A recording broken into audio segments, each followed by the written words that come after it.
महाराष्ट्र से उत्तर प्रदेश तक बच्चे ले रहे हैं भाग। डिजिटल बाल मेला में वीडियो बनाकर भेजना है आज। आप अपने वीडियोस 8005915026 पर व्हाट्सएप या टेलीग्राम कर सकते हैं। और सबसे पहले बात करते हैं छोटे सरकार की। प्रदेश के 21 जिलों में जिला परिषद और पंचायत समिति सदस्यों के लिए चौथे और अंतिम चरण के लिए आज मतदान हो रहा है। मतदाता शाम 5 बजे तक अपने मताधिकार का इस्तेमाल कर सकेंगे।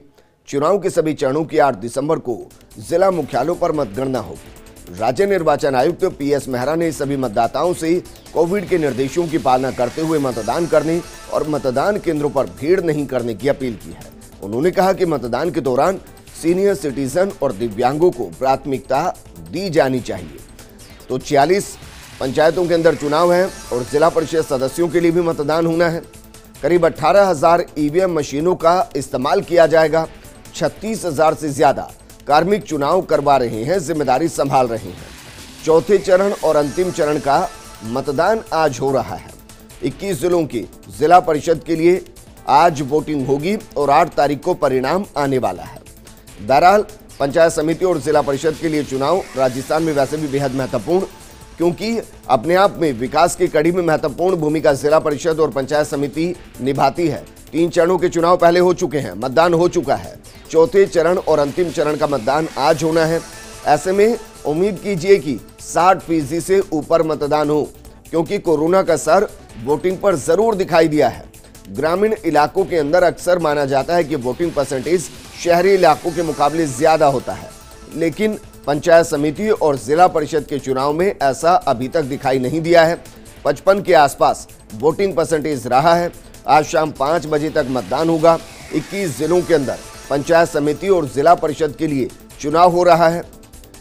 8 बजे वोटिंग शुरू हो गई और उसके साथ साथ आप ये भी कह सकते हैं कि आपको सोशल डिस्टेंसिंग बनाए रखनी है, क्योंकि आपको वोट करके लोकतंत्र में तो भागीदारी निभानी है, साथ के साथ आपको कोरोना से भी लड़ना है। ऐसे में वोट करने जरूर जाएं, लेकिन मुंह पर मास्क रखिए, सोशल डिस्टेंसिंग मेंटेन कीजिए और अगर किन्हीं चीज़ों को आप छू रहे हैं तो फिर सैनिटाइजर का इस्तेमाल भी कीजिए। इससे न सिर्फ लोकतंत्र मजबूत होगा, बल्कि कोरोना से जो लड़ाई पूरा देश पूरा विश्व लड़ रहा है, उसमें भी आपकी भागीदारी सुनिश्चित होगी। तो आज अंतिम चरण के लिए वोटिंग पंचायत समिति और जिला परिषद के लिए चौथा चरण है और उसके साथ ही जिला परिषद और पंचायत समिति के लिए जो वोट पड़ रहे हैं उनका परिणाम 8 दिसंबर को आएगा।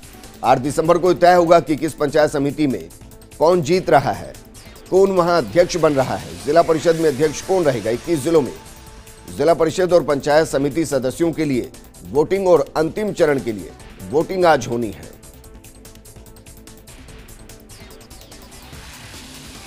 जिला परिषद हो या पंचायत समिति, दोनों की अपनी एक महत्वपूर्ण भूमिका होती है। विकास के लिए एक महत्वपूर्ण भूमिका निभाते हैं। गांव के लिए जो योजनाएं बनती है, गांव का जो खाका तैयार होता है, उसकी जिम्मेदारी पंचायत समिति की होती है। केंद्र की जो योजनाएं होती हैं, सरकार की जो योजनाएं होती हैं, वो किस तरीके से गांव में फलीभूत हो रही हैं, एग्जीक्यूट हो रही हैं, ये जिम्मेदारी पंचायत समिति की होती है।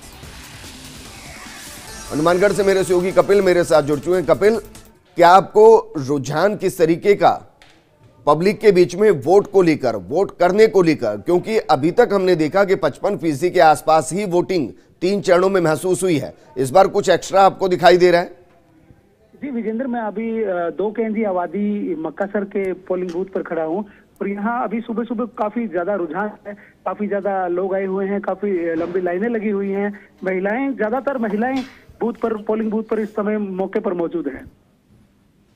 अच्छा कपिल, हनुमानगढ़ के अंदर कितनी पंचायत समितियों के अंदर चुनाव हो रहा है? जी इस टाइम 23 पंचायत समितियों में चुनाव हो रहा है और 6 जिला परिषद डायरेक्टरों के चुनाव इस समय मौके पर चल रहे हैं चौथे चरण में। जहां आप मौजूद हैं वहां के मुद्दे आपने बातचीत की होगी, किस तरीके के मुद्दे, क्या सोचकर वोट डाला जा रहा है? जी गांव के विकास को लेकर ही वोट यहाँ डाला जा रहा है। गांव में जो ग्रामीण हैं, लोकल लोग यहाँ चुनाव लड़ रहे हैं। उनका कहना है कि गांव में नालियां, सड़क और जो गांव के विकास के मुद्दे हैं जैसे प्रधानमंत्री आवास, इन चीजों को लेकर लोग वोटिंग कर रहे हैं। अच्छा कपिल, क्या लोग ये जानते हैं कि पंचायत समिति कैसे काम करती है, जिला परिषद कैसे काम करता है, उनको इसकी जानकारी? जी विजेंद्र, मैं आपको बता दूं कि कुछ लोगों से बात हुई थी कि किस तरह से ये काम करती हैं और कैसे करती हैं। जो पढ़ा लिखा वर्ग है, जो युवा वर्ग, जो अब नया वर्ग है, जो युवा जो वोट करने आ रहा है, वो तो समझता है कि पंचायत समिति किस तरह से काम करती है या जिला परिषद किस तरह से काम करती है, लेकिन जो पुराने लोग हैं अभी उन लोगों को इस बात की ज्यादा समझ नहीं है।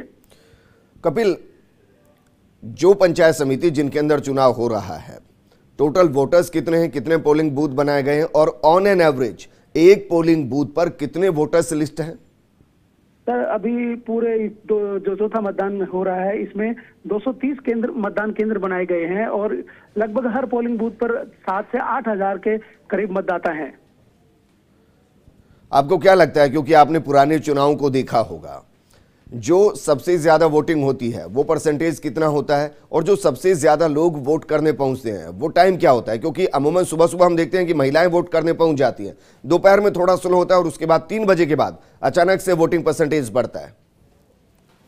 जी, मैं आपको बता दूं कि हमारे यहाँ ट्रेडिशनल वोटिंग होती है। जिस तरह से सुबह सुबह जो महिलाएं हैं वो ज्यादातर पोलिंग बूथ पर आ जाती हैं ताकि वो अपना काम पोल करके गांव में या किसानी करने चली जाए, खेत में चली जाए और रोटी वगैरह बना लें। दोपहर को लगभग 11-12 बजे के करीब वोटिंग थोड़ी धीमी होती है और उसके बाद एकदम से 3 बजे बाद में जो युवा वर्ग है, जो बुजुर्ग हैं, वो लोग बाहर निकलते हैं और वोटिंग करते हैं। अच्छा कपिल, क्योंकि कोविड के गाइडलाइन की पालना करनी है, वहां पे आपको सब कुछ दिखाई दे रहा है कि सभी लोग मास्क लगाकर सोशल डिस्टेंसिंग मेंटेन करके वोट करने पहुंचे हैं? क्योंकि अक्सर हम देखते हैं कि जब महिलाएं गांव बस्ती के अंदर वोट करने पहुंचती हैं तो इससे पहले हमने देखा है कि वो गीत गाते हुए वहां अलग तरीके से झुंड में वोट करने पहुंचती है। क्या अभी भी ऐसा ही है? जी बिल्कुल, यहाँ भी झुंड में आ रही हैं, लेकिन लगभग महिलाओं के जो पुरुष हैं जो वोटिंग करने आ रहे हैं, उन्हें जो बाहर जो पोलिंग एजेंट बैठे हुए हैं, जो लोग पट्टे लगाकर बैठे हुए हैं, भाजपा कार्यकर्ता, कांग्रेस कार्यकर्ता या निर्दलियों के जो कार्यकर्ता बाहर बैठे हैं, जो उनको पर्ची बनाकर दे रहे हैं, वो वहीं से उनको मास्क भी दे रहे हैं और हैंड सैनिटाइजर भी करवा रहे हैं। कपिल, शुक्रिया तमाम जानकारी हमारे साथ साझा करने के लिए। देखिए, बेहद जरूरी है कि आप मास्क का इस्तेमाल करें और मास्क को सिर्फ फैशन की तरह या फिर मजबूरी की तरह इस्तेमाल ना करें, बल्कि मास्क को एक जिम्मेदारी की तरह इस्तेमाल करें, क्योंकि वो न सिर्फ आपकी जिंदगी को बचाएगा, परिवार की जिंदगी को बचाएगा और कोरोना की जो चेन आगे बढ़ रही है उसको भी रोकेगा। और सरदार शहर चूरू का रुख करते हैं, वहां से मेरे सहयोगी गजेंद्र सिंह मेरे साथ जुड़ चुके हैं। गजेंद्र, कितनी पंचायत समितियों के अंदर चुनाव हो रहा है, कितने वोटर्स वहां पर हैं, कितने पोलिंग बूथ बनाए गए और सुबह सुबह की तस्वीरें क्या है? बिल्कुल विजेंद्र, मैं बता दूं, चूरू जिला अपनी सर्दी के लिए जाना जाता है, इसलिए मतदाता है अभी वो कम निकल रहे हैं। सरदार शहर की बात करें तो ये चूरू जिले की सबसे बड़ी तहसील है। यहाँ पर 210 गांव आते हैं। मतदाताओं की बात करें तो 2 लाख के आसपास यहाँ पे मतदाता हैं। 25 वार्डों के लिए यहाँ पे चुनाव हो रहे हैं, जबकि 5 जिला परिषद की सीटें भी यहाँ पे है। जी विजेंद्र। अच्छा, इस दौरान ये भी बताइए, क्योंकि आपने कहा कि सबसे ज्यादा सर्दी है, लेकिन क्या इस बार सर्दी महसूस हो रही है? क्योंकि हम देख पा रहे हैं कि सूरज अच्छे से निकल रहा है, दिसंबर का महीना चल रहा है।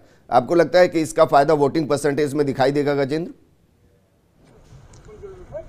बिल्कुल विजेंद्र, मैं आपको बता दूं, चूरू जिला है वो अपनी सर्दी के लिए जाना था, लेकिन आज सूर्य देवता ने काफी अच्छे से उग रहे हैं, तो इसके चलते वो मतदान जो है अच्छे होने की संभावना है। वहीं चूरू जिले के अन्य तहसीलों की बात करें तो ज्यादा मतदान नहीं हुआ था, कम प्रतिशत रहा था, लेकिन सरदार शहर तहसील है वो काफी इंपॉर्टेंट है, क्योंकि यहाँ पे राजनीतिक जो है भंवरलाल शर्मा विधायक है वो काफी दखल रखते हैं, उनका काफी राजनीतिक वर्चस्व है। यहाँ पे लगातार बीजेपी और कांग्रेस सीधी टक्कर में है और 25 जो वार्डों की है जो चुनाव हो रहे हैं उसके अंदर भाजपा और कांग्रेस दोनों ही लगातार प्रचार किया था। और काफी इंपॉर्टेंट ये है, यहाँ पे बात करें तो मतदाता हैं वो अब घर से निकल रहे हैं। अभी आप अंदर आपको देख पाओगे कि पुलिस की व्यवस्था है वो चाक-चौबंद है, पुलिस लगातार यहाँ पे बनी हुई है। संवेदनशील बूथों पे भी पुलिस का अतिरिक्त जाब्ता लगाया गया है। जिला कलेक्टर प्रदीप के गवांडे हैं, वो भी कुछ बूथों पर दौरा कर रहे हैं और सुरक्षा का जायजा ले रहे हैं। हमारे साथ कुछ अधिकारी हैं, हम उनसे ही बात कर लेते हैं कि किस प्रकार की व्यवस्था है, क्योंकि जो कानून व्यवस्था है उसके मद्देनजर पुलिस चाक-चौबंद। सर, किस प्रकार की व्यवस्था की गई आपके यहाँ पे?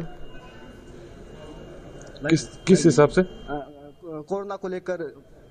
कोरोना को लेके एक तो बाहर होमगार्ड के जवान लगाए गए हैं, जो भी वोट डालने आ रहे हैं उनको बोल रहे हैं कि मास्क का यूज करो और हैंड सैनिटाइजर का यूज करो, और अंदर सामाजिक दूरी बनाए रखने के लिए गोले बनाए गए हैं। बोलों का इस्तेमाल किया गया, हालांकि मतदाता है वो अभी इक्का दुक्का ही दिख रहा है। महिला मतदाता जरूर नजर आए, ये एक अच्छी खबर है कि महिला मतदाता है वो घरों से सुबह सुबह निकली और वोट करने के लिए आ रही है। जी विजेंद्र। अच्छा गजेंद्र, इस दौरान कुछ लोग वहां पर हों या जो वोट डालने आए हों, उनसे बात कीजिए कि वो इस चुनाव को लेकर क्या कुछ कहना चाहते हैं, कौन से मुद्दे हैं जो सोचकर वो वोट डाल रहे हैं। बिल्कुल विजेंद्र, मैं कुछ मतदाता यहाँ पे हैं जो युवा मतदाता, उनसे बात करेंगे। किन मुद्दों को लेकर आप वोट डालने आ रहे हो, क्या मुद्दे हैं आपके गांव में? क्या मुद्दे आपके गांव में? सर हम तो यहाँ व्यवस्था में लगे हैं, जो पोलिंग पार्टी है। मुद्दा तो मतदाता जाने, हम तो यहाँ BLO पे है। तो यहाँ पे अधिकारी हैं, क्या मुद्दे हैं चुनाव? मतदाता हैं वो कुछ खुल के बोल नहीं पा रहे, कुछ और मतदाताओं से हम बात करेंगे। सर किन मुद्दों को लेकर वोट डाल रहे हैं, क्या मुद्दे हैं गांव में, क्या विकास? हमारे को पता नहीं, हम तो धंधे वाले हैं, धंधे पर जा रहे हैं, वोट दे दिए। हमारे को खुल के कुछ कोई नहीं बोल पा रहा है क्योंकि सुबह सुबह मतदाता आए हैं। ये भी बड़ी चीज है, देखिए उन्होंने वोट डाल दिया, उनको कुछ नहीं पता। वो कह रहे हैं कि हम तो काम पर जा रहे हैं, उससे पहले वोट डालना था, वोट हमने डाल दिया है। किसी और से आप बात कर पाए वहां पर? वोट डालने क्या मुद्दे हैं आपके, किन मुद्दों को लेकर वोट डाला आपने? सड़क पानी कुछ देखिए, कुछ बोल नहीं पा रहे मतदाता जो आज जरूर है मतदान देने के ना, ये साइलेंट वोटर हैं, ये अपनी सरकार चुनेंगे मतदान करके, लेकिन इनका कहना कुछ भी नहीं, कुछ कह नहीं पा रहे हैं। कुछ और आदमी उनसे भी बात कर लेते हैं। सर किन मुद्दों को लेकर आप वोट डाल रहे हो? मुद्दा तो क्या है? सड़क पानी व्यवस्था, क्या मुद्दे हैं? सड़क का, पानी का, ये मुद्दे से ले रहे हैं। ठीक है गजेंद्र, मुझे लगता है कि वहां लोग बोलना नहीं चाहते हैं, साइलेंट वोटर है, उनको पता है कि किसे वोट उन्हें करना है और वो वोट कर रहे हैं। लेकिन आप यहां पर ये बताइए कि इससे पहले के चुनाव के अंदर वोटिंग परसेंटेज क्या कुछ रहा है और इस बार क्या कुछ उम्मीद लगाई गई? आपने इस पूरे चुनाव को वहां क्लोजली मॉनिटर किया गया होगा। जब नेता जनता के बीच पहुंचे हैं तो वो किस तरीके के दावे कर रहे थे? बिल्कुल दावे यही है कि हम विकास करेंगे, सड़क पानी की व्यवस्था करेंगे। लेकिन मैं आपको बता दूं विजेंद्र, यहाँ पे 22 नंबर सीट जो है वो काफी इंपॉर्टेंट सीट है, क्योंकि यहाँ पर है ना सिर्फ सरदार शहर में बल्कि पूरे जिले भर की सीट पर नजर होगी, क्योंकि यहाँ पर पूर्व जो प्रधान है मनोहर देवी वो चुनाव लड़ रही है और वो भवनलाल शर्मा उनकी धर्मपत्नी। उनके सामने दिलचस्प बात है विजेंद्र की, उनके सामने उनके जो देवर हैं, जो भवनलाल शर्मा के भाई हैं श्यामलाल शर्मा, वो चुनाव लड़ रहे हैं। तो पूरे जिले भर की इस सीट के ऊपर नजर होगी। साथ में इस पंचायत समिति चुनाव के अंदर पूरे तीन प्रधानों की प्रतिष्ठा भी दांव पर है। यहाँ पर राजेंद्र राठौड़ उपनेता प्रतिपक्ष और राहुल कसवा सांसद जैसे सभी के बड़े नेताओं ने लगातार क्षेत्र के अंदर तूफानी दौरे किए और भाजपा प्रत्याशियों के समर्थन में वोट मांगे। वहीं बात करें कांग्रेस की ओर से, तो कांग्रेस की ओर से विधायक भवनलाल शर्मा ने कमान संभाली, वही उनके पुत्र ने कमान संभाली और लगातार वो क्षेत्र में दौरा किया। दोनों ही जो मुख्य पार्टी है, बड़ी पार्टी है, उनका दावा है कि उनका प्रधान बनने जा रहा है। लेकिन ये चुनाव बाद ही पता चलेगा कि किसके दावों में जनता ने विश्वास किया और उनको चुन के भेजा। जी विजेंद्र, अब ये कह रहे हैं कि कुछ सीट ऐसी है जहां पर सिर्फ पार्टियों के बीच जंग नहीं है, परिवारों के बीच में जंग है। और ये जो परिवारों के बीच में जंग है, इसके पीछे की वजह क्या है? बिल्कुल विजेंद्र, मैं आपको बता दूं कि ये काफी दिलचस्प बात है कि यहाँ पे भवनलाल शर्मा के जो भाई हैं श्यामलाल शर्मा, वो लगातार कांग्रेस की ओर से टिकट की मांग करे थे, लेकिन उनको टिकट नहीं दिया गया। उनकी भवनलाल शर्मा जो विधायक है, उनकी धर्मपत्नी मनोहर देवी जो कि पूर्व में प्रधान भी रह चुकी है, उनको टिकट बनाया। ऐसे में उनको सामने उन्होंने बागी तेवर अपनाते हुए श्यामलाल शर्मा ने उनके सामने चुनावी टाल ठोक दी। वो मजबूती के साथ चुनाव लड़ रहे। यहाँ पे सुपा की बात करें तो भाजपा की ओर से प्रभु सिंह राजपूत चुनाव लड़ रहे, काफी दिलचस्प चुनाव है। वहीं सीट नंबर 18 जो वार्ड है उसके ऊपर भी काफी बड़ा मुकाबला देखा जा रहा है, वो भी इंपोर्टेंट सीट है, वहां पर भी विधायक भवनलाल शर्मा के पुत्र है के.सी. चंद्र शर्मा, वो चुनाव लड़ रहे हैं। सीट नंबर 15 ये भी काफी इंपॉर्टेंट सीट है, क्योंकि यहाँ पे पूरा प्रधान है जो उनकी प्रतिष्ठा भी दांव पर लगी। उनके सामने भी कांग्रेस के जो प्रत्याशी है वो कड़ी चुनौती देते हुए नजर आए। तो काफी ऐसी सीटें हैं जो यहाँ पे जो काफी इंपॉर्टेंट है। कुछ महिला मतदाता और अब कुछ बेटियां हैं वो चुनाव मतदान करने के लिए, उनसे भी बात करने की कोशिश करेंगे कि किन मुद्दों को लेकर वो वोट देने। ये काफी अच्छी तस्वीर है, क्योंकि सुबह सुबह अगर महिला मतदाता वोट डालने तो काफी जागरूक होगी। उनसे बात कर लेते हैं। आप बोल पाए तो आप किन मुद्दों को लेकर चुनाव डालने आई, क्या मुद्दे हैं आपके? बोल बेटा बोल, आप बोले भाई साहब बोलो। देखिए क्या क्या क्या मांग आपकी? गर्ल्स कॉलेज होनी चाहिए सरदार शहर में। अच्छा, गर्ल्स कॉलेज। हाँ, सभी लड़कियां स्कूल जा सके, अच्छी शिक्षा प्राप्त कर सके। इस बहन ने काफी अच्छी बात की कि सभी बच्चियां स्कूल जा सके, इसलिए गांव के अंदर अच्छी स्कूल होनी चाहिए, गर्ल्स कॉलेज होनी चाहिए। कुछ महिलाएं आप देख पाओगे कि फर्स्ट यहाँ पर एक्सक्लूसिव तस्वीरें, महिलाएं सुबह सुबह वोट डालने आ चुकी है। आप देख पाओगे बड़ी तादाद के अंदर महिला है वो वोट डालने आई है। काफी अच्छी तस्वीर है विजेंद्र लोकतंत्र के लिए, क्योंकि सुबह सुबह आप जागरूक होते हो तो काफी अच्छी ये बात है। हम कुछ बुजुर्ग हैं वो भी वोट डालने आए सुबह सुबह, काफी अच्छी तस्वीरें हम फर्स्ट इंडिया के माध्यम से देख पा रहे हैं। हम यहाँ कुछ लोगों से बात कर लेते हैं, ये बताएंगे किन मुद्दों को लेकर वोट डाला जा रहा है गाँव के अंदर, है क्या कुछ मुद्दे हैं गाँव के अंदर? गाँव के मुद्दा क्या चीज का, वोट का। हाँ, सड़क पानी क्या कुछ मुद्दे हैं? नहीं, सब सुविधा है हमारे, तो सड़क पानी की सब सुविधा है, इसे मोदी पार्टी के वजह हम दे रहे हैं बस। कुछ युवा उनसे बात करते सर, किन मुद्दों को लेकर वोट डाले जा रहे हैं? मुद्दे विकास के मुद्दे होते हैं हमेशा, और जो अच्छा काम करता है उसी को वोट दिया जाता है। बस हम तो यही कहना चाहते हैं कि जो पार्टी विकास की ओर अग्रसर है, हम उसी की तरफ हैं और हम उसी को वोट देते हैं। और तो जो विकास है उसी विकास के नाम पर गजेंद्र अब हमारे साथ बने रहिए। अजमेर का रुख कर लेते हैं। अजमेर से हमारे सहयोगी कौशल हमारे साथ जुड़ चुके हैं। कौशल, गुड मॉर्निंग। कितनी जगहों पर चुनाव हो रहा है और उसको लेकर किस तरीके का शुरुआती दौर आपको दिखाई दे रहा है? विजेंद्र, सबसे पहले तो आपका गुड मॉर्निंग के लिए मैं कहूंगा सुप्रभात। देखिए, आज जो मतदान है वो जारी है और चौथे चरण का मतदान है ये पंचायत राज चुनावों के लिए। अजमेर में अगर बात करें तो किशनगढ़ और अराई जो पंचायत समितियां हैं, ये मतदान उनके लिए हो रहा है। अराई के अंदर 17 वार्ड है जहां पर लगभग 76,425 मतदाता हैं जो अपने मताधिकार का उपयोग करेंगे। तो वहीं हम अगर किशनगढ़ की बात करें तो 19 वार्डों के लिए यह चुनाव हो रहे हैं, जिसमें लगभग 1,39,441 मतदाता हैं जिनके अंदर जो मतदान करेंगे, और इनके लिए लगभग 300 के आसपास जो मतदान केंद्र दोनों के लिए वो बनाए गए हैं। और पूरी सावधानी और पूरी सतर्कता भी बरती जा रही है, क्योंकि ये कोरोना के चलते मतदान हो रहा है। सरकार के दिशा निर्देश हैं, निर्वाचन विभाग भी अपनी पूरी तैयारी के साथ है, और जो यहाँ पर अभी लोगों के अंदर जो जोश दिखाई दे रहा है वो फिलहाल कम है। लेकिन जैसा तीनों चरणों में पहले भी अपन देख चुके हैं कि मतदाता जो है वो दोपहर बाद ही अपने घरों से बाहर निकलते हैं, जब थोड़ी सी धूप छाने लगती है और मौसम में तापमान में भी थोड़ी सी बढ़ोतरी होती है। उसी के साथ जो मतदान है वो तेजी से बढ़ने लगता है। विजेंद्र जी बिल्कुल कौशल, शुक्रिया तमाम जानकारी।